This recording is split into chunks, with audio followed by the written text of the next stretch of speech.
د شهید سردار محمد داود خان ژوندلیک. شهید سردار محمد داود خان په 1288 هجري لمریز کال کې چې له 1909 میلادي کال سره برابر دی په کابل ښار کې زیږېدلی دی.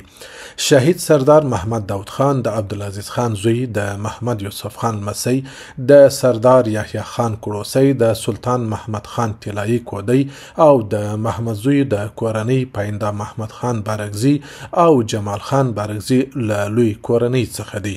شهید سردار محمد داود خان د اعلی حضرت محمد نادر خان د لور او د افغانستان د وروستي شاه اعلی حضرت محمد ظاهر شاه له خور میرمن زینب سره واده کړی وو چې 3 زامن هر یو خالد، عمر او ویس او همدارس 4 لونې هر یوه درخانۍ، زرلښته، شینکۍ او تورپیکۍ په نومونو سره درلودلې. مشره لور یې تورپیکۍ چې ژوندۍ پاتې وه د عمر تر پایه له روحي فشار او پرلهپسې ناروغۍ څخه ځورېدل او د 2000 میلادي کال په سپټمبر کې د سویس په لوزان کې وفات شوه. د شهید سردار محمد داود خان له بچانو څخه اوس یوازې یوه لور میرمن درخانۍ نور ژوندۍ ده چې له خپل خاوند ډاکټر توریالي نور سره د سویس په لوزان کې ژوند کوي. شهید سردار محمد داود خان خپلې منځنۍ زده کړې په استقلال لیسه کې سرته رسولې. په 1921 میلادي کال کې په فرانسه کې د کور جوړونې یعنی انجینرۍ په څانګه کې خپل لوړ تحصیلات پیل کړه او وروسته د کابل په حربي پوهنتون کې نظامي زده کړې وکړې.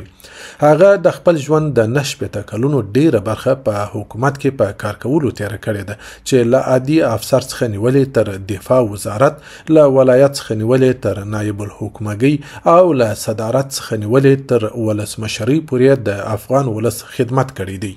نوموړی په 1914 میلادي کال کې د مشرقي ولایت نایب الحکومه سو. په 1915 میلادي کال کې د کندهار ولایت نایب الحکومه په حیث مقرر سو. له 1919 میلادي کال څخه تر 1940 میلادي کال پورې د مرکزی قواو قومندان و.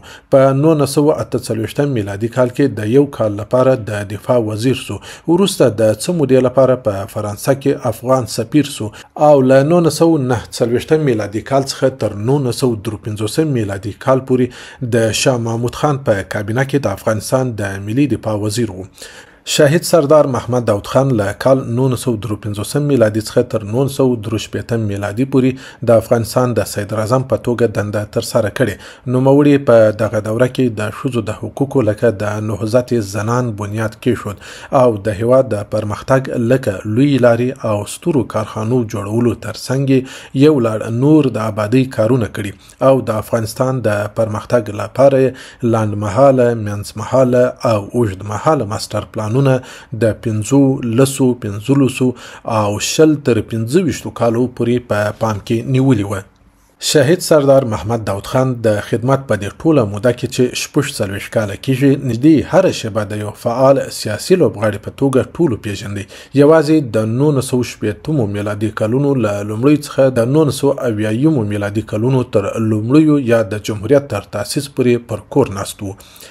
شهید سردار محمد داود خان د 1952 لمریز کال د چنګاښ د میاشتې پر 26 نیټه تر یوې سپینې کودتا وروسته د سې شنبې په سهار د یوې راډیویي وینا په اورولو سره په هېواد کې جمهوری نظام اعلان کړ. برای سعادت آینده وطن خود جز قایم ساختن یک دموکراسی واقعی و معقول که اساس آن بر خدمت به اکثریت مردم افغانستان برقرار باشد راه دیگری سراغ نداشتم و ندارم. به نظر بنده تهداب اصلی چنین یک وضع اجتماعی تأمین کامل حقوق مردم و اعتراف کامل به اصل حاکمیت ملی است که نباید به دو اصل فوق ظاهر یا پوشیده خلل وارد شد. این آرزوی مقدس بود که مرا وادار ساخت 10 سال قبل من و رفقایم پیشنهاد آخرین خود را به حضور شاه پیش و تطبیق آن را برای خیر و سعادت ملت افغانستان تمنا کنم. این اولین جمهوریت افغانستان عزیز را به شما تبریک میگویم و آن را برای سعادت سرفرازی افغانستان و ملت افغانستان مسعود و میمون میخواهم. شهید سردار محمد داود خان غوښتل چې د افغانستان څخه یو پرمختللی مترقي او له هر اړخیز پلوه پر خپلو پښو ولاړ هیواد جوړ کړي. شهید سردار محمد داود خان غوښتل چې په هیواد کې هر ډول افراط، تاوتریخوالی او بنسټپالنه نه وي او د ژوندانه په وسیلو کې د منظمو اقتصادي او سیاسي پلانونو په جوړولو سره تعدیلات منځته راسي. نوموړی یو هیوادپال صادق او په هیواد مین شخص و او د رهبري سوي اقتصاد پلوي و او په هیواد کې کرنیز نظام او خصوصي پانګونه هم تقویه کوله.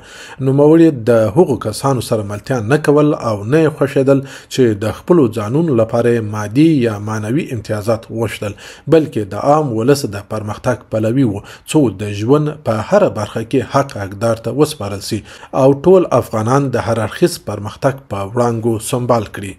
شهید سردار محمد داود خان د 1950 کال د غوایي یا سور د میاشتې د 8 نیټې پر سهار هغه مهال د خپل کورنۍ د 800 تنو غړو سره یو ځای د افغانستان د ولسمشرۍ په ماڼۍ یا ارګ کې په شهادت ورسول سو چې یو ورځ مخکې د سور پر 9 نیټه د خلق او پرچم د ډلو لخوا په افغانستان کې یو خونړۍ نظامی کودتا وسوه او د 24 ساعتونو سخت جګړې په ترڅ کې داود خان د هغه د کورنۍ له 800 غړو سره په شهادت ورسوي او د څرخي پله په سیمه کې په ډلهیز قبر کې تر خاورو لاندې کړ. په پای کې باید ووایم چې د شهید سردار محمد داود خان او د نوموړي د کورنۍ د غړو جسدونه په 2009 میلادي کال کې د پخواني ولسمشر حمید کرزي په لارښوونه د څرخي پله سیمې څخه راویستل سول او د دارالامان ماڼۍ شاته تاجبیګ ماڼۍ ته نږدې د ځانګړو دولتي او پوځي تشریفاتو په ترڅ کې خاورو ته وسپارل سول. شهید سردار محمد داود خان د افغانستان د سولې او پرمختګ د تاریخ د پړاو یو روښانه څیره او په هیواد مین میړنی شخصیت وو چې هر رښتینی او بااساسه افغان په نوم ویاړي. د افغانستان میړنی او وفادار بچی شهید سردار محمد داود خان خپل ویاړلی ژوند په سرلوړي سره تیر کړی. د خپل خلکو خدمت په صداقت سره سرته رسولي. د شهید سردار محمد داود خان د خدمت پر مهال افغانستان آرام، د پرمختګ پر لار برابر او د هیواد ټول اوسیدونکو په ټولیزه توګه د قانون منلو ته چمتو او په هیواد کې داسې یو آرامه فضا خوره و چې له واخان څخه تر سپین بولدک او له هرات څخه تر شیرخان بندر پورې په ټول هیواد کې د ناارامۍ او انارشیزم څرک نه لیدل کېده. بدمعشي او جنګ سالاري نه و. افغانستان د پرمختګ د بهیر پر لار په چټکۍ سره روان وو. د سیمې او نړۍ له هیوادونو سره ډغرې وهلې او د هرې ورځې په تیرېدو سره زموږ د خلکو ژوند د سمون پر لار برابرېدی.